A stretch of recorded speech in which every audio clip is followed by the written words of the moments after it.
The catch, the drive, the Music City Miracle, the Fail Mary. These are some of the most significant and talked about moments in NFL history.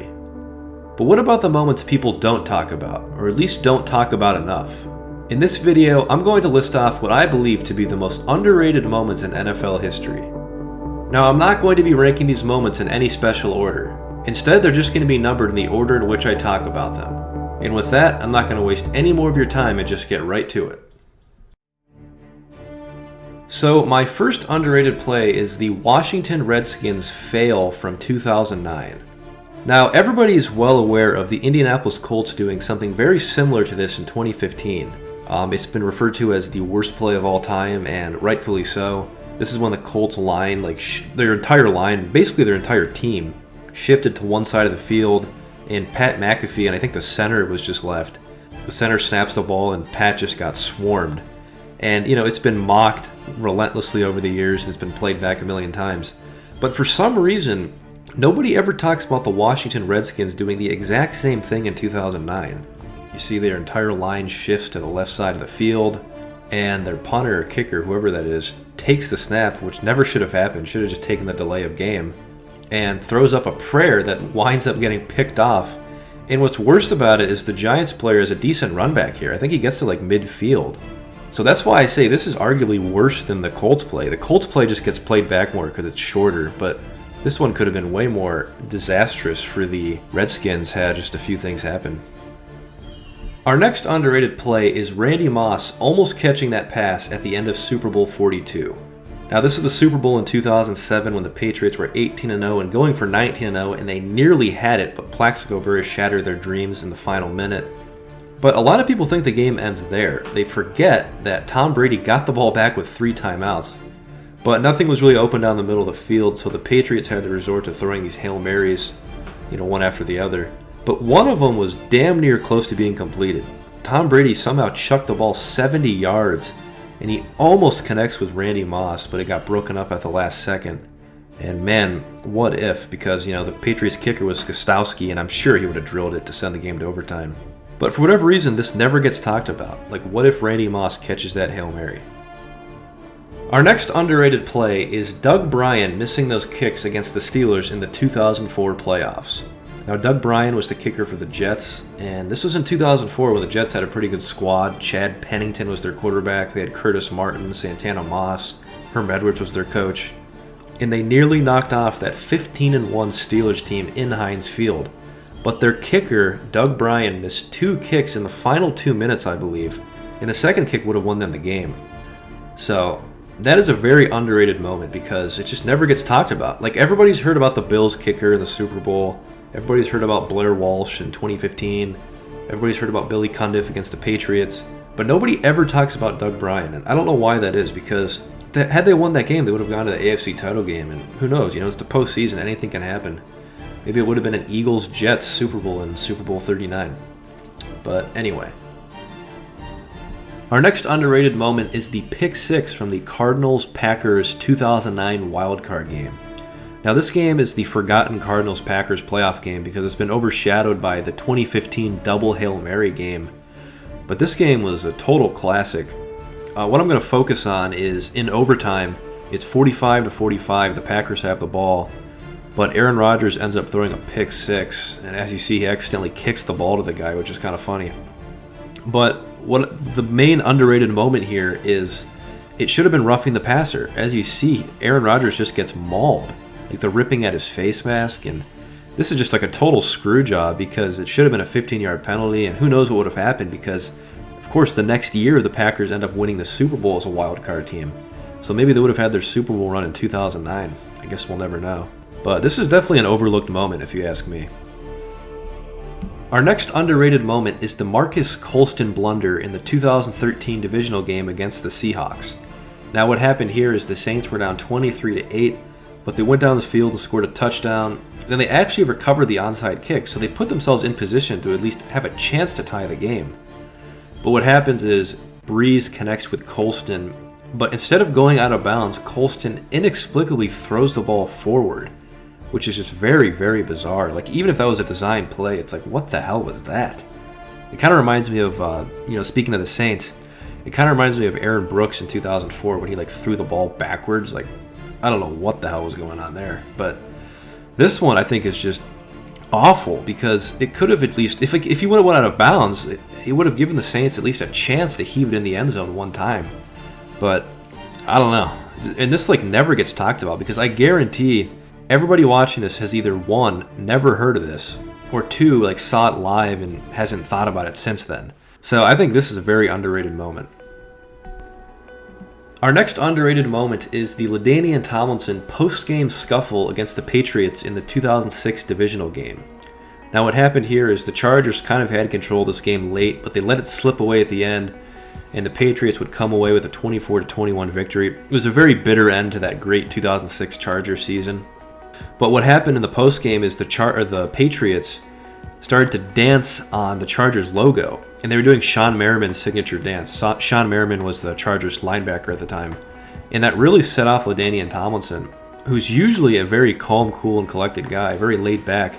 But it was enough to get him involved in a post-game scuffle, which was, like I said, very out of character for him. And even in the post-game press conference, he took the opportunity to trash Bill Belichick. Like, he didn't mention him by name, but he says, like, the coach creates the culture and the coach is responsible for that, or something like that. So I consider this a very underrated moment, the LaDainian Tomlinson post-game scuffle, because I just never see this played back very much. All right, up next, we have the 2001 Browns-Bears Miracle Comeback game. Now, if you're a Browns fan, you've probably blocked this out of your head because it's such a traumatic memory. If you're a Bears fan, you probably have a good laugh about this every now and then. But this is one of the most ridiculous things I've ever seen. And it's a very underrated moment because outside of Cleveland and Chicago, you probably never hear about this. And what happens here is the Browns are up 21-7 with 32 seconds left. If you're a Bears fan, at this point, you're thinking about next week. And if you are still thinking about this week, you're just, having fun in your head, like, okay, we got to get a touchdown, an onside kick, Hail Mary. But you guessed it, that's exactly what happened. So the Browns are up 21-7 with 32 seconds left, and the Bears score a garbage touchdown. And then they recover the onside kick. Can't make this stuff up. And then they convert the Hail Mary. Unbelievable. And then in overtime, they went on another weird play. It was like a tipped ball that was a pick six. Just a very, very bizarre game. And this is my challenge to you viewers. I defy you to come up with a more epic comeback. Like, name another game in NFL history that had like a weirder comeback than this. I know everybody's going to say the 28-3 Super Bowl, but the Patriots had a ton of time left. The Bears had 32 seconds left. So, and by the way, I'm not saying I'm right. There might actually be other comebacks, but I can't think of one. So that's my challenge to you viewers, is come up with another epic comeback. Our next underrated moment is the Bengals missing an extra point to end their playoff hopes back in 2006. So this was Week 16, 2006. The Bengals were at Denver, and the Bengals were 8-6, and I could be wrong, but I think they controlled their own destiny. And they find themselves down 24-17 late in the game, but they score a touchdown to hopefully tie the game with like under a minute left. But on the extra point, the ball goes right through the holder's hands, and they botched it. They missed an extra point, which nowadays isn't that big of a deal. But back in 2006, the extra point was from like the 10-yard line. So it was very, very rare to see kickers miss extra points. So this is just like epically bad. Like, to have your season end on this note is just epic. And I never hear this talked about. Like, outside of Cincinnati, I'm willing to bet less than like 5% of NFL fans. Heck, 5% is probably a high number. I'm willing to bet like almost nobody remembers this. So I consider this to be a very underrated moment. Our next underrated play is the Brandon Weeden flip pass part 2. Yes, most Browns fans probably aren't even aware that there was a part 2 to the infamous Brandon Weeden flip pass against the Lions in 2013. Now, even if you're outside of Cleveland, there's a decent chance you've seen this play. Back against the Lions in 2013, like I said, Brandon Weeden did this weird like shovel flip pass that was like a total airmail, and it ended up getting picked off, and that kind of cost him the game. But the very next week, he did the exact same thing against the Packers. The Browns were out in Green Bay, and they just were getting trounced late in the game, and Brandon Weeden was under duress, and he does this like weird flip pass again. Like, this time was more of an underhand thing. It wasn't really a shovel, but just, again, putting the ball in harm's way in like bizarre ways. Like, he had to have been humiliated after doing it the first time. I'm sure he got a ton of crap on Twitter, but he ends up doing it again. Just such an odd sequence of events. But I can consider this very underrated because I'm sure less than 5% of Browns fans even remember that. Our next underrated moment is Jeff Reed's 65-yard field goal attempt against the Broncos in 2007. Now, this matters because it was a very good look from 65 yards. In fact, it just fell a couple inches short. I mean, look where the guy catches the ball. And had the wind just carried that another inch or two, Jeff Reed would currently have the record for the longest field goal in NFL history. Now, the record at that time was 63 yards. It was set by Tom Dempsey in 1970, and it would be tied by Jason Elam in 1998. But at this time, that had stood for a 30-plus years, which is a very long time. And every 60-plus yard attempt I had seen at that point just wasn't very good. Like, I remember Shane Graham had one in 2006, which was really ugly. Even my boy Phil Dawson had one, and that just wasn't very good either. And what's weird about this is Jeff Reed got like no credit at the time. Like, the announcers doing the game, Al Michaels and John Madden, just kind of treated it like it was a routine field goal attempt. They didn't acknowledge like how close he was to NFL history. So it's about time somebody gives Jeff Reed credit for this, and I'm going to do it right here, right now. Our next underrated play is Dennis Northcutt's forgotten drop in the playoffs. So most people, especially Browns and Steelers fans, are aware of Dennis Northcutt's infamous drop in the 2002 playoffs. Would have sent the Browns to the next round of the playoffs.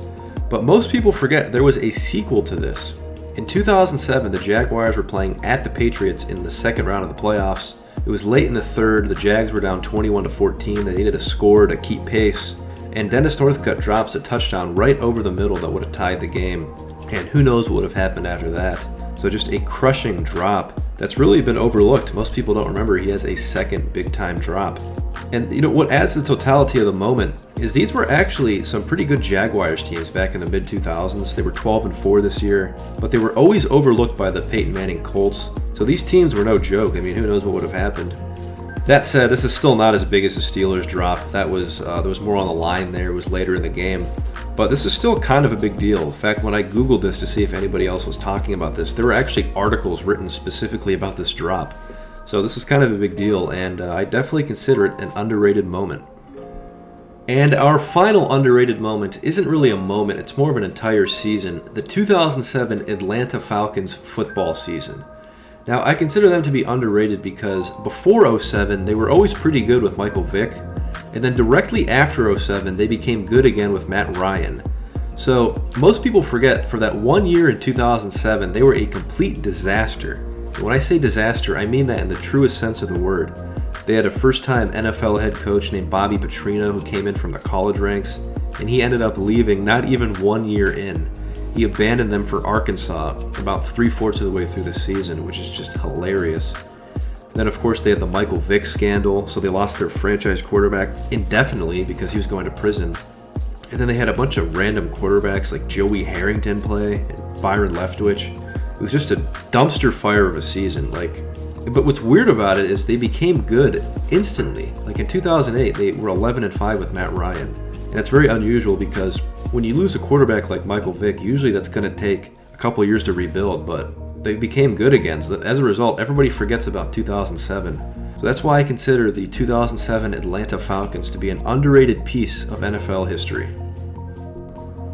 And that's going to wrap up my list of the most underrated moments in NFL history. I'm not trying to toot my own horn here, but I am very proud of this list. Like, everything on here is something that deserves to have light shown on it. Give me some of your most underrated moments in the comments below, and who knows, I might make a part 2 someday. Anyway, that's going to wrap up the video. Please hit subscribe if you haven't already. Follow me on Twitter, follow me on Twitch, and please consider supporting me on Patreon. Until next time, I'm Ramen Robbie, and thanks for watching.